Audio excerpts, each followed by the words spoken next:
We're facing an economic crisis that has devastated millions of families and small businesses across this country. 2 weeks ago, many people celebrated the latest job numbers, which showed a dip in the overall unemployment rate.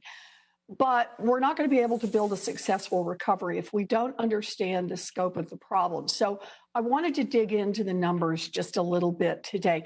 Chairman Powell, are jobs coming back at the same rate for both Black and white Americans? Are they coming back at the same rate?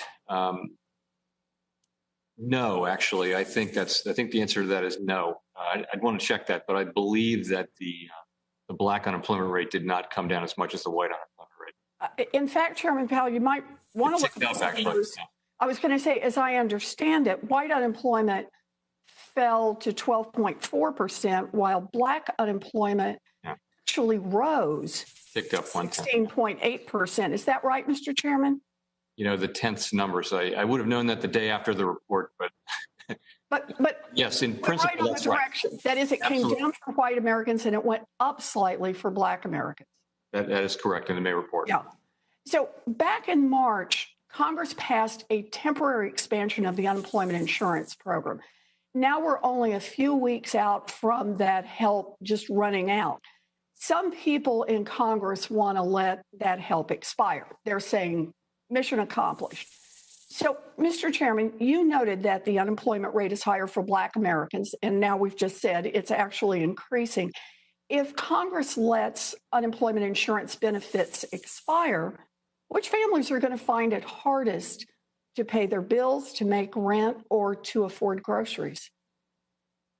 Well, the unemployed, which consists, the people who have lost their jobs lately here are minorities, are well overrepresented in that group, as are women. So let me just ask, Mr. Chairman, this crisis has been hard on millions and millions of Americans, and I know you've been thinking a lot about this issue. So I just want to ask you directly, is it accurate to say that our economy is healthy when there are serious racial gaps in how Americans are doing? I think that's a longer run weakness in our economy. Even when our economy is healthy, we have longer run issues, and that is one that has been with us for a very long time. So I take it you would describe this as not a healthy economy? That is not a healthy feature of our economy now or ever. Thank you, Mr. Chairman. I appreciate your focusing on this issue. This crisis has hit communities of color the hardest. They have faced the biggest decline in employment, and they have faced the largest proportion of deaths from COVID-19.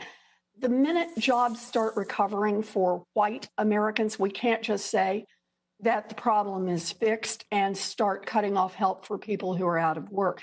Senate Republicans are eager to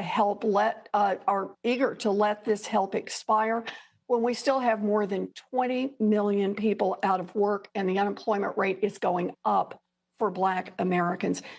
Inequality is not something that happens on its own. It is the result of policy choices, who we decide to help and whose pain matters. Congress can help those who need it most by reauthorizing expanded unemployment and by doing it now. Thank you very much, Mr. Chairman. I appreciate your being here today.